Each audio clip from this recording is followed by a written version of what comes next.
반갑습니다, 여러분. 아트메신저 이소영 작가입니다. 이 아이는 그림이고요. 저희 집 푸들입니다. 오랜만이죠? 벌써 10월도 반이 지나갔습니다. 지난번 영상에서 제가 제 책의 일부분을 읽어드렸었어요. 그때는 처음 만나는 아트 컬렉팅이었고요. 오늘은 제가 제 책 중에 서랍에서 꺼낸 미술관을 가지고 왔습니다. 지난 영상에서 살짝 말씀드렸지만 작가가 자신의 책을 홍보를 꼭 해야 하는 것은 아니지만 그래도 홍보를 하면 좋잖아요. 근데 홍보를 할 수 있는 채널이 많이 없어서 모든 작가들이 고민이 많은데 앞으로는 제가 제 채널에서 제 책도 소개를 하고 또 미술 관련 책들도 소개를 하려고 합니다. 때마침 제가 오늘 오전에 이 책을 사면 선물을 주는 이 컵이 있었어요. 이거 창비에서 만들어 주신 건데 제가 이 컵이 예뻐서 저도 직접 제 책을 구매했거든요. 이 사은품을 받으려고. 요즘에는 이런 온라인 서점에서 굿즈들을 많이 만드는데요. 이 굿즈들이 좀 예뻐서 굿즈만을 모으시는 분들도 있더라고요. 그래서 이 컵에 그려진 그림 속 주인공이 도대체 누굴까? 이 작가에 대해서 한번 이야기를 해볼까 합니다. 제가 오늘 소개할 작가는 이 책의 마지막 챕터입니다. 235페이지부터 소개가 되는데요. 꼭지의 제목은 가르시아 스타일입니다. 호아킨 토레스 가르시아라는 작가를 제가 이 책에서 소개를 했어요. 근데 이 호아킨 토레스 가르시아가 화가라고 하기에는 너무 능력이 특출났습니다. 실제 이 가르시아는 화가이기도 했고요. 미술 교육인이기도 했고요. 학교를 설립하기도 했고 책을 정말 많이 썼고 나아가서는 어린이를 위한 장난감을 만들기도 합니다. 즉 직업이 상당히 많은 폴리메스인데요. 제가 사실 이 호아킨 토레스 가르시아를 언제 처음 봤냐면 이제 12월이 되면 마이애미 아트바젤 시즌이 열려요. 그러면 이제 마이애미에 가게 되는데 마이애미에 가면 남미의 아트 컬렉터의 집을 방문하는 그런 경험을 할 수 있었어요.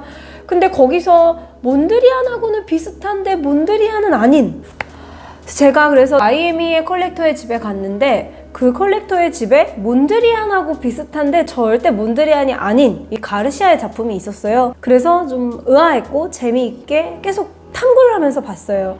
제가 지금부터 한번 가르시아의 작품을 좀 보여드리겠습니다.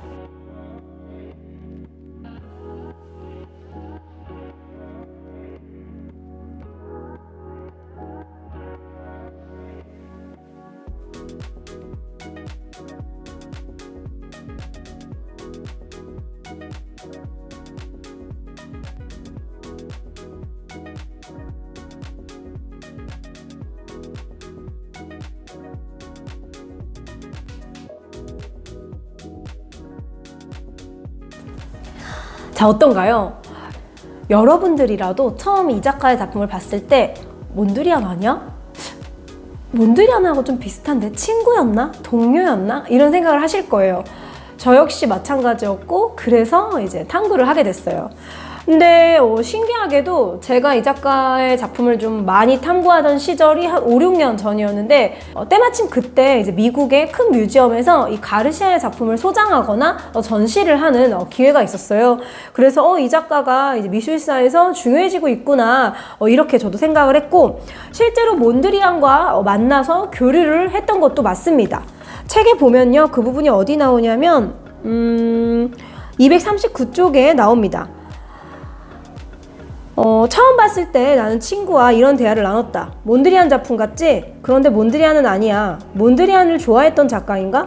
네덜란드의 피에트 몬드리안은 이미 우리에게도 유명하다. 수직과 수평의 선, 하양, 노랑, 검정, 빨강, 파랑 등 최소한의 색으로 안정감을 주는 독자적인 추상 세계를 확립했다. 우리는 그것을 몬드리안 스타일이라고 부른다. 토레스 가르시아의 작품은 그것과 무척 닮아 있었다.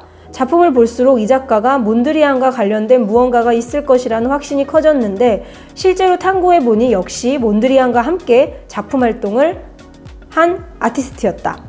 토레스 가르시아가 미술 활동을 활발히 하던 1910년대 유럽은 피카소와 브라크 등이 유행시킨 입체파가 대세였다. 당시 젊은 예술가였던 티시안과 그의 형제 자크 비용 역시 입체파에 매료되었는데 그들은 피카소의 입체주의의 움직임을 더해 한층 혁신적인 회화를 그렸다. 1910년에 자크비용의 전시를 본 토레스 가르시아는 좀 더 새로운 미래적인 추상 미술을 탐구하고 싶어졌다. 1926년 파리에 정착한 토레스 가르시아는 3년 뒤인 1929년 몬드리안을 만났다. 그리고 벨기에의 화가 미셸 주포 등과 함께 기하학적 추상화를 추구하는 구성주의 그룹 원가 사각형을 결성했다. 동명의 잡지를 발행하기도 하고 활발히 전시회를 열던 이들의 목표는 당시 지배적이었던 초현실주의 운동에 예술적 대안을 제공하는 것이었다. 원가 사각형 그룹은 유럽과 미국의 예술가 80여 명이 참여할 정도로 몸집이 커졌지만 1930년에 해체했다. 이렇게 이미 가르시아는 1929년 몬드리안을 만나 함께 교류했던 적이 있습니다. 그래서 이제 몬드리안의 스타일이 가르시아의 작품에서도 이제 색이라던가 수직과 수평의 선으로 보였던 거죠. 반면 토레스 가르시아는 1934년 고국인 우루과이로 돌아옵니다. 이 우루과이에 입체주의, 신조형주의, 구성주의 같은 아방가르드 예술을 소개하고요.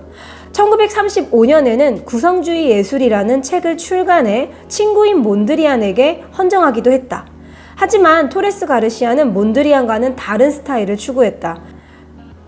그의 동료들이 자로 된 듯한 수직과 수평을 추구했다면 토레스 가르시아는 인간의 흔적이 살아 숨쉬는 곡선을 없애지 않았다. 오히려 추상화 안에 인물의 실루엣을 그대로 남겨놓거나 물고기, 기차, 태양 등 순수한 동심의 요소를 표현하기도 했다. 토레스 가르시아의 작품이 따뜻하고 위트 있는 것도 이 때문이다. 그의 추상화 안에서 대상과 인물은 추상의 옷을 입고 동행하게 된다. 이 책에는 이렇게 토레스 가르시아의 작품과 그가 만든 이름도 귀여워요. 알라딘이라는 회사, 장난감 회사의 장난감들이 소개가 됩니다. 그리고 창비가 이 책을 출간하면서 선물로 토레스 가르시아의 컵을 이렇게 만들었어요. 여기 보면은 이 컵 안에 토레스 가르시아가 그린 다양한 물고기나 배와 같은 요소들이 들어가 있습니다. 좀 더 읽어드릴게요. 그의 동심과 위트는 그가 만든 장난감에서도 잘 드러난다. 그는 평생에 걸쳐 수백 개가 넘는 나무 장난감을 디자인했다. 호아킨 토레스 가르시아가 나무 장난감에 빠지게 된 데에는 아버지의 영향이 컸다. 그는 몬테비데오 변두리에서 종합상점을 운영했는데 토레스 가르시아는 그 가게에 널브러진 나무 조각을 갖고 놀기를 좋아했다. 그리고 그가 성인이 된 이후 자신의 네 아이들이 장난감을 분리하고 싶어하는 것을 보고 부품이 교환이 가능한 장난감을 고안한다. 그는 알라딘이라는 장난감 회사까지 설립해 본격적으로 예술적인 장난감을 만들었는데 이러한 일화도 그의 작품에 스며있는 따뜻함과 인간미를 보여주는 대목이다. 그래서 저는 이 가르시아를 알게 되고 가르시아의 전시, 가르시아의 과거 행적, 그다음에 활동 이런 것들을 다 찾아보게 됐어요. 그래서 저와의 접점도 많이 알게 됐어요. 이 작가 역시 우루과이에서 미술 교육 기관을 만들어서 미술 교육을 많이 했고 어린이와 관련된 장난감도 만들었고 이런 것들을 보면서 물론 저는 가르시아처럼 화가 활동을 하는 건 아니지만 꾸준히 미술 관련된 책을 쓰기 때문에 저와 같은 길을 걷고 있는 접점이 있다라고 많이 생각을 했었어요.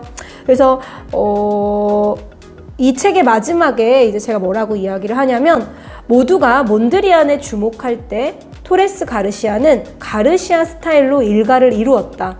특히 예술교육인으로서 업적도 큰데 그는 1944년에 예술학교를 설립해 많은 후배 예술가를 양성했다. 이 공간에서 남미의 예술가들은 유럽이나 미국과는 다른 새로운 구성주의의 아이디어를 실험해 볼 수 있었다. 토레스 가르시아는 회화와 미술 교육, 장난감 디자인뿐 아니라 150권 이상의 책을 쓴 작가이기도 하다. 그는 카탈루냐어, 스페인어, 프랑스어, 영어로 된 수많은 책을 썼고 500회 이상의 강연을 했다. 더불어 스페인과 몬테비데오에 여러 예술학교를 설립했고 최초의 유럽 추상예술 그룹을 포함한 여러 예술단체를 설립했다. 가끔 삶의 물결이 나와 비슷한 예술가를 만나면 나는 더 그의 삶을 돋보기를 가지고 바라본다.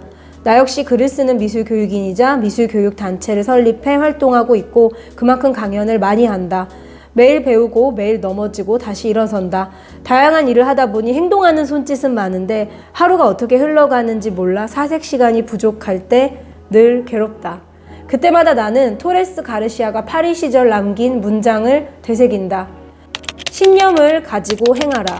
예술, 새로운 이론, 발명에 대한 발견의 중요성에도 불구하고 무엇보다 중요한 것은 작품을 만드는 것이다. 실제로 우리에게 가장 고유한 것은 행하는 것이다. 내 글에서 나만의 향기가 나지 않는 것 같다고 좌절하던 나는 토레스 가르시아에게서 많은 것을 배웠다. 무엇보다 삶과 문장의 스타일은 억지로 만들 수 없다는 것. 무언가 새로운 것을 발명하고 발견하려 하기보다 우선 무언가 해봐야 한다는 것. 그렇게 행하는 길 위에서 펼쳐지는 자연스러운 보폭과 걸음걸이가 나만의 스타일이 된다는 것. 나만의 특별한 스타일에 대한 강박에서 벗어나니 삶과 글쓰기의 목표가 토레스 가르시아의 작품처럼 소박해지고 편안해졌다. 풍요롭게 느끼되 편안하게 표현하기. 이것이 토레스 가르시아가 일깨워준 나의 스타일이다. 어떤 분이 제 책을 읽고 이소영 작가가 좀 변했다. 그녀는 아트 메신저라는 별명을 갖고 있고 상당히 편하고 즐겁게 글을 쓰는 사람인데 이 책에서는 글을 쓰는 걸 좀 괴로워하고 힘들어한다. 근데 제가 그분의 후기를 읽고 되게 감사했어요. 제가 실제 미술 관련 책을 꾸준히 쓰다 보니 고민이 많아졌었거든요. 이유는 모지 살머니도 그렇고 칼라르손도 그렇고 미술에게 말을 걸다, 그림은 이로다 이런 책들이 읽는 분들은 참 편안하게 읽으시는데 사실 저는 쉽게 쓴 건 아니었는데 많은 분들이 이소영 작가의 책은 읽기가 너무 편안하다, 술술 읽힌다. 근데 그게 진짜 장점인가? 나도 좀 어려운 책을 쓰고 싶은데 이런 고민을 하면서 내 스타일이 뭐지? 하면서 좀 자괴감에도 빠졌다가 또 어느 날은 자신감도 생겼다가 글을 쓴다라는 것이 이제 끊임없이 자기 확신과 자기 검열과 자기 부정을 오가는 활동이거든요. 그래서 특히나 이 책은 유명하지 않은 작가들만 나옵니다. 유명하다라는 말도 좀 어색한데 숨겨진 화가들만 나오기 때문에 숨겨진 화가를 소개하는 책을 쓰다 보니까 더욱 어려웠어요. 그래서 나라는 사람이 글을 잘 쓰는 사람일까? 나라는 사람이 글을 쓸 수 있을까? 내 글이 참 마음에 들지 않는데 하면서 되게 괴로워하면서 시간을 보냈던 시기도 있었고 또 반대로 오늘따라 글이 잘 써지네. 그래서 그런 시기를 보내면서 쓴 책인데 그 후기에 나는 다시 예전처럼 이소영 작가가 좀 편하고 즐겁게 글을 썼으면 좋겠다. 그녀의 그런 모습이 좋아서 그녀의 책을 오랫동안 좋아했었다. 상당히 힘이 많이 났어요. 그래서 그때 그 후기를 읽고 내가 고민하고 있는 부분을 이분은 알고 계시네. 그래서 되게 힘이 많이 났었어요. 그래서 작가도 책을 쓰면 후기를 많이 보거든요. 근데 어떠한 후기는 저보다 더 저를 잘 알고 있다는 생각이 많이 들었어요. 그래서 이 책을 쓰면서 저 역시 어떠한 부분은 힘들었고 어떠한 부분은 발전을 했지만 나라는 사람의 스타일은 뭐지? 또 특히나 저는 직업이 한 가지가 아니라 즉 작가만 하는 것이 아니라 교육도 하고 이렇게 유튜브도 하고 회사도 운영하고 있잖아요. 그래서 조금 헷갈릴 때가 많았는데 어떻게 보면 마흔을 맞이해서 숨겨진 화가들을 소개하면서 저의 내면도 많이 이 책에 소개했던 책인 것 같아서 마지막 부분에 가르시아를 넣었던 게 가르시아는 몬드리안이 너무 유명하기 때문에 몬드리안 같다라고 오해를 받을 수 있지만 확실하게 가르시아만의 스타일이 있었거든요. 그래서 가르시아의 작품을 볼 때마다 이 작가만의 결이 있다면 그리고 그 결이 꾸준히 유지가 된다면 그것만으로도 얼마나 편안하고 풍요로운 이 작가만의 개성인가 그런 것들을 많이 생각했던 것 같아요. 저는 이렇게 여러분들이 아직 모르는 화가들을 앞으로도 제 책을 바탕으로 소개를 해드릴 예정입니다. 그러면 제가 이 호아킨 토레스 가르시아의 작품을 좀 더 많이 듬뿍 영상에 담을 테니 감상하는 시간을 가져보시면 좋을 것 같고요. 여러분들은 제가 이 서랍에서 꺼낸 가르시아의 작품이 어떻게 느껴지셨는지 댓글로 좀 적어주시면 감사하겠습니다. 그럼 오늘은 여기까지.